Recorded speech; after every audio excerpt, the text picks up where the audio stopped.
Jim, anong reaction mo na miss yan ng mga pangga natin, ha? Nakakatawa lang. Pero ito muna, punta kayo sa Facebook page, Energy FM 1067 mga pangga. Bilisan nyo, tagal naman. Dali puntahan nyo kami tapos mag-comment kayo dyan kung ano ba yung nararamdaman ninyo towards the story. O, kakaiba yung story matatapos yung taon, habol pa sa paputukan. Hindi ka, hoy, ano ka ba? Hindi kasi syempre, matatapos yung New Year. Hindi ka Kumbaga sure. 2026 na. Hindi ka sure kasi nga may iba ng karelasyon si tita. Grabe, no? Pero itong reaction ko, nakakatawa Oy, kayo. bakit ka natawa? Nakakatawa. Kasi Uy, yung story, seryoso naman si Dan. Seryoso si Dan? Nakita lang ng malaking bubelya. Ganun na O kagad. bakit aminin nyo kayo mga lalaki kapag nakakakita naman kayo talaga ng malaking hinaharap para kayong nababaliw. Sa true.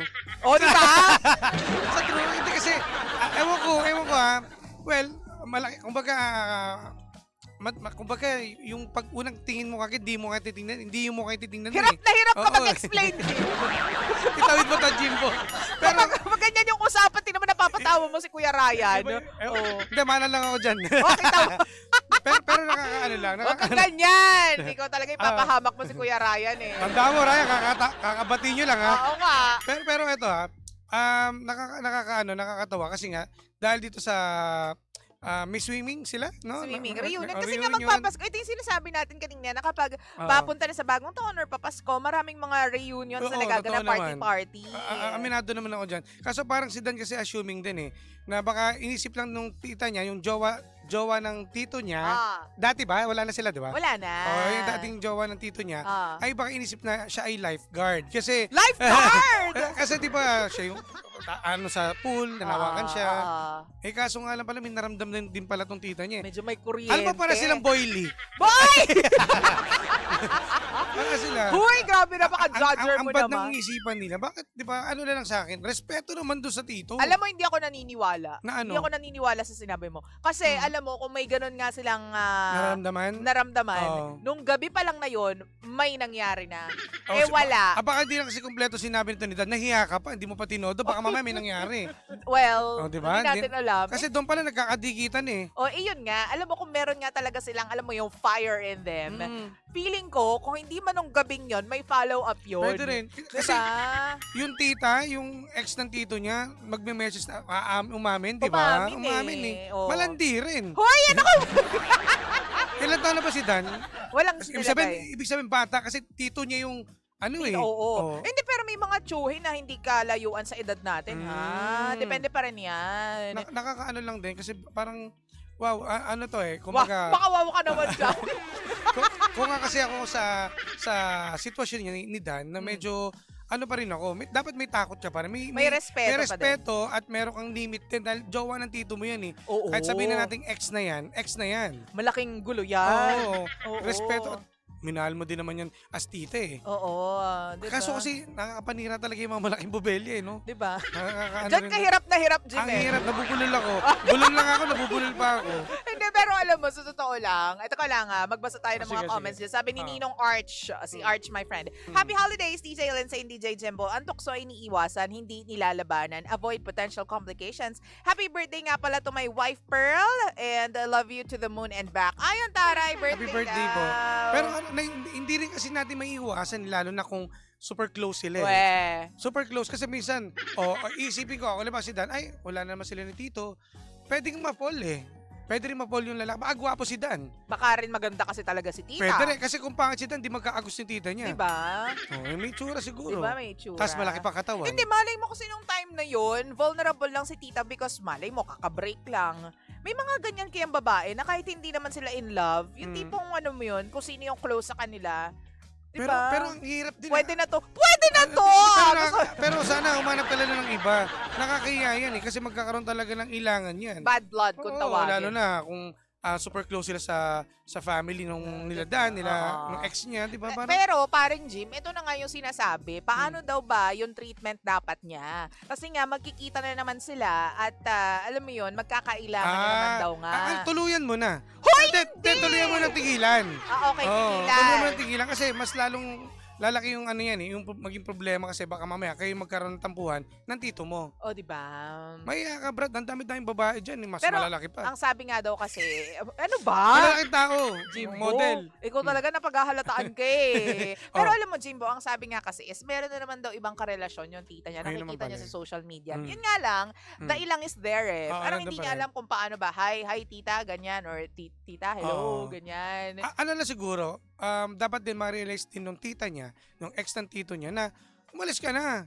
Merong iba na pala ano siya, usap, di ba? Siguro, ito, imaginein Oo. mo nasa isang setting ka ng reunion, Mm. tapos nandyan yung tita na kinaiilangan mo. Oo. So, paano ka gagalaw Huwag ka nun? huwag ka lang umattend. Wala namang masama dun eh. Kasi Ano para, ka ba? Importante yan sa mga pamilya. alam mo, may kilala ako, pangalan, tropa rin natin yan, Oo. ha? Kapag ganyan mga reunion, dami nasisirang relasyon. Di ba? Kasi dyan nakikita yung ex, nandiyan Oo, kikita totoo yung yan, mga crush totoo mo, yan. tapos mamaya, may pagtingin pa, o, Pero di ba? family reunion naman to. Hindi nila nirerespeto, alam mo naman yung iba, talagang malalandi Oo talaga naman. eh. Mas inuuna yung pagiging malandi kaysa sa ano eh. So, para sa'yo, wag na lang Wag na lang. pumunta. Para iwas na lang, respeto. Pat may ibang araw pa naman para magkita-kita kayo. Ako, kung ako tatanungin mo Oo. para kay Jim yun, ako, Hmm. pumunta ka doon, pero kung po pwedeng hindi ka na lang makimedal doon sa tita mo, Oo. wag na lang. Kaso ano yun eh, o paano pag halimbawa, ang kukuha ng pagkain. Oo. Nagkatabi na naman. Nagkadikit na naman ng siko. Ayan na naman tayo. dyan. Baka sabay-sabay silang tumalo sa pool na naman. Ayan Magkadevelopan na naman. Oo, Hirap dun eh. magkalunuran na naman. Oo. Pero hindi, ang sinasabi ko is, kapag nararamdaman mo na, nandyan yung tita mo, ikaw na lang yung umiwas. Sige, ganito, given na yan. Dapat marunong ka mag-control. Marunong ka Ito na ikaw, nga. Lindsay. Marunong ka mag-control. Oo naman. Ito, for example, Oo, ito sige. yung setting ito. Sige. Ay, ang daming pagkain. Teka lang, kukuha nga ako ng pagkain.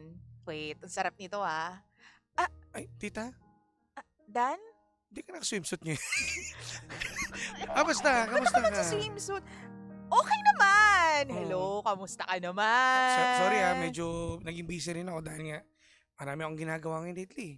Oo nga, napapansin ko nga Mm. pero nakita mo naman, ako, masaya na naman Oo ako sa nga. love life ko. Happy for you. Are you really happy for me? Yes. Ah. Sobrang syempre, di ba? Kaso hindi ko maiwasan kasi huwag kang umarap, tumagilid ka. Nawawala ako sa tita mo focus ko! Ah, Tita mo ko! Walang tita-tita. Ano? Walang tita-tita. Respeto mo ko, I am your auntie. Oo. I'm your aunt. Sige. Aunt. Aunt. You're my aunt, ha? Sige. Oo. Ano naman, ako, wala pa rin akong jowa. Bakit naman? Siguro, hindi pa talaga ako handa. Ay, bago mo sagutin yan bago mo ituloy, andito na pala yung jowa ko, alis na kami Bye! Sapakin ko yan eh. Oh. Ba't ka nagagalit? Ang pangit mo naman kabanding eh. Pero alam mo, Lindsay, magkakaroon pa rin ng ilangan niya. Kahit magkakaharap-harap pa rin sila, kahit sabihin natin umiwas, parang pa rin yan. Merong ibang, paano pag aligay dito, tapos nagkatingin ng... Picture, yan na. Picture, yan na. waki, ganyan. Maraming pwede kasing mangyari pa rin. So, much better na huwag ka lang umattend. Para sa'yo. Wala, para sa akin, harapin mo, face your fears. Ganun? Oo. Kasi kung ako sa sitwasyon, hindi ko kaya. Talaga. Iwas na lang ako para hindi ako makasira ng relasyon. Talaga. Kasi ang lakas pala ng loob ko. May mga ganung babae. Oo. Kasi ikaw kaya mo yan eh. Oo, kaya ko talaga yun. Strong ka eh. Oo. Pero may iba na lalaki talagang... Hindi, alam mo, iba-iba naman yan Oo, iba-iba. Kung si Jim, yun yung feel niya, ito yung feel ko, wala namang problema wala doon. basta Mamili kaya ka na mo. lang, Dan. O kung ano yung kaya ng Basta apog kaya mo. Oo, kaya Diba? mo. Pag hindi mo kaya at nahiya ka sa tito mo, wag na lang. Tsaka kung marami kang may kailangan kang gawin na mas importante, doon ka na lang, di ba? Unahin mo na lang. Mali mo, may malaki ka pang makilala. Hoy, ano ba? Babae, na model. Di ba? Pwede mong pagtuunan ng pansin. Kasi Alam mo, nakapokus ka eh. ikaw. At saka, feeling ko kasi, kahit pa paano, Jim, may feelings na na-develop. Meron yan, meron. Si Dan towards the Oo. auntie. Kasi pati naman yung auntie, posibleng, di ba, nag-umamin niya eh. Kasi, meron din. alam mo, partner, kasi tingnan mo na ano siya eh, kumbaga na-outbalance siya eh. Oo. Ngayon, pinoproblema niya eh. Oo. Kasi kung baliwala lang sa kanya, Wala, hindi yan para yes. problemahin niya. Kasi una pa lang, pag pumunta ka sa reunion, wala kang isipin. Wala kang pakialam Walang doubt. talaga. Kita tayo. Kaso, sa datingan ni Dan, Pinoproblema eh. Meron yan. Oo, Kaya, meron. kung ikaw ay aalanganin pa, huwag ka na lang tumuloy. Oo. Buhin mo yung desisyon mo. Wag. Oo. Pili ka na lang. Pupunta, pupunta pero wapakels or hindi natutuloy para walang problema. As long as kaya mo, kasi huwag mong pahirapan sarili mo. Yes. Yan yung magkaibang opinion namin ni Jim. Mm. In fairness, ngayong araw na to magkaiba tayo, partner, Eh, kasi may mga, ano rin to siya, nararamdaman ko si Dan eh. Hoy, Magaling din basahin mo yung mga ano dyan, mga comments Ito, dyan. ang sabi ni, dapat kasi, una pa lang, iniwasan muna. Letter letter sender. sender. Sabi Tama ni naman. baby. Siguro ang dating niya ito, since na nakakatanda naman yung tita, sana naintindihan mo rin yun. True. Dapat ikaw yung matanda, dapat ikaw yung mas may pangunawa. Oo. Palandi rin eh. Hoy! Sabi pa dito ni Aris, DJ Jimbolicious, ang pogi mo po. Grabe naman. Grabe naman to. talaga. Ganyan talaga kapag malapit na New Year. Oo nga. Grabe kayo. Uy, maraming salamat po ha sa pagtutok at pagantabay. Thank you very much din for sending in your story. Salamat. Dan, sa pag-share mo ng story sa amin dito sa Lihim ng Liham. Pwede mo po kaming, alam yun, i-message pa rin sa lahat po ng mga gusto mag-share ng stories nila. Punta lang po kayo sa facebook.com/energyfm1067. At sa akin po, DJ Jimbo. At sa akin naman, Lindsay1067. Sa Facebook po lahat yan. Send nyo po yung stories sa amin, tapos babasahin namin yan on the air. Correct. Basta wag lang po mahaba. I-ano nyo lang ha. Yes. I-clear nyo pero direct to the point na ha. Oo, ha, para masaya ang live. Yes. And in the meantime, more music po muna tayo. And in the bit, susunod na po ang Baklitas! Kaya naman tumutok pa rin. Tayo pa rin po ang number 106.7 Energy FM. Pangga, huwag sabihin radyo. Sabihin mo. Energy! Bangga, giving you this song from Parokya ni Edgar. This one is called